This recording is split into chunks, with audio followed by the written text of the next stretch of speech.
السلام علیکم دوستو، میرا نام ہے محمد معاذ اور آپ دیکھ رہے ہیں فن فیکٹ۔ دوستو، اگر میں آپ سے سوال کروں کہ انسان کتنی بلندی سے گر کر زندہ بچ سکتا ہے تو یقیناً آپ کا جواب ہوگا کہ انسان کے لیے 1 یا 2 منزلہ عمارت سے گرنا بھی جان لیوا ثابت ہو سکتا ہے۔ مگر یہاں میں آپ کو یہ بتاتا چلوں کہ ایک خوش قسمت خاتون ایسی بھی ہیں جو 33,000 فٹ کی بلندی سے گر کر بھی زندہ بچ گئی۔ جی ہاں دوستو، یہ واقعہ سربیا میں پیدا ہونے والی ایک ایئر ہوسٹس ویسنا کے ساتھ پیش آیا۔ 26 جنوری 1972 کو اسٹاک ہوم سے بلغار کی جانب جانے والے طیارے سے یہ نیچے گری تھی اور حیران کن طور پر یہ زندہ بچ گئی۔ در حقیقت یہ اپنی نوعیت کا ایک عجیب عالمی ریکارڈ ہے جس میں کوئی 33,330 فٹ کی بلندی سے بغیر پیراشوٹ کے گر کر زندہ بچ گیا۔ اس وقت ویسنا کی عمر 22 سال تھی اور انہیں ایئر ہوسٹس کے طور پر کام کرتے ہوئے 8 ماہ ہی ہوئے تھے۔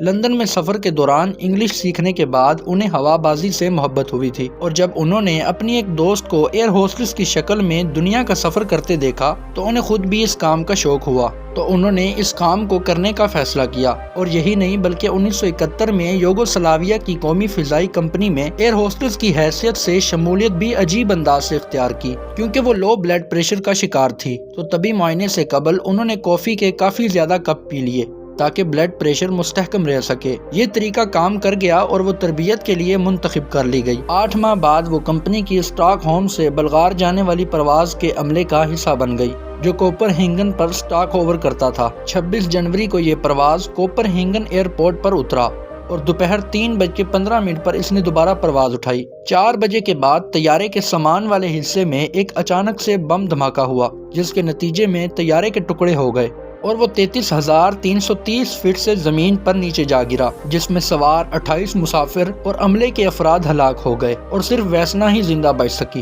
دراصل وہ طیارے کے ٹکڑے ہونے کے بعد کھانے کی ٹرالی میں پھنس گئی تھی اور وہ چیکو سلواکیہ کے علاقے میں جا گری جو کہ ورلڈ وار 1 کے دوران طبی رضاکار رہ چکا تھا۔ زمین سے ٹکرانے کے بعد ایئر ہوسٹس کی 2 ٹانگیں ٹوٹ گئی جبکہ کھوپڑی اور پسلیوں سمیت متعدد جگہوں پر فریکچر ہوا۔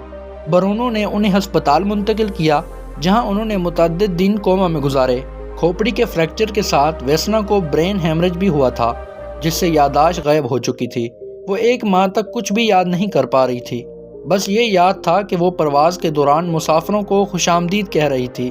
لیکن جب ہسپتال میں انہیں ان کے والدین ملنے آئے تو کسی حد تک ان کی یادداشت واپس آ گئی، جبکہ ہسپتال میں 10 ماہ تک گزارنے کے بعد وہ پھر سے چلنے لگی۔ ڈاکٹروں کو امید نہیں تھی کہ وہ کوما سے اٹھنے کے بعد زیادہ عرصے تک زندہ رہ پائیں گی، مگر ویسنا نے سب کو حیران کر دیا۔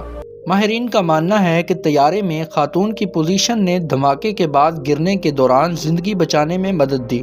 وہ اس وقت طیارے کے پچھلے حصے میں کھانے کی ٹرالی میں پھنس گئی تھی اور جہاز کا وہ حصہ جہاں گرا وہ لکڑی اور برف سے بھری پہاڑی علاقہ تھا، جبکہ لو بلڈ پریشر کی مرض نے زمین سے ٹکرانے کے اثر سے دل کو بچایا۔ ہسپتال سے فارغ ہونے کے بعد وہ ایک بار پھر ایئر ہوسٹس کے طور پر کام کرنے لگی تھی۔ 2008 میں نیو یارک ٹائمز سے بات کرتے ہوئے انہوں نے کہا، میں بری طرح ٹوٹ پھوٹ کا شکار ہو گئی تھی اور ڈاکٹروں نے مجھے پھر سے جوڑا۔ کسی کو توقع نہیں تھی کہ میری زندگی اتنی لمبی ہوگی۔ 1985 میں ان کا نام Guinness book of world record میں بھی لکھا گیا کہ یہ اتنی بلندی سے بغیر پیراشوٹ سے بچنے والی دنیا کی پہلی خاتون ہے۔ خیر، ان کا انتقال 2016 میں یعنی 66 سال کی عمر میں ہوا۔ خیر دوستوں، مجھے امید ہے کہ آپ کو ہماری آج کی یہ ویڈیو پسند آئی ہوگی۔ اگر ایسا ہے تو ہماری اس ویڈیو کو لائک کیجئے، ہمارے چینل کو بھی سبسکرائب کیجئے اور اپنی قیمتی رائے کا اظہار کمنٹ باکس میں ضرور کیجئے گا۔ اب میں ملوں گا اسی طرح کی ایک نئی انٹرسٹنگ ویڈیو میں، تب تک کے لیے اپنا بہت سا خیال رکھیے۔ Thanks for watching this video. اللہ حافظ۔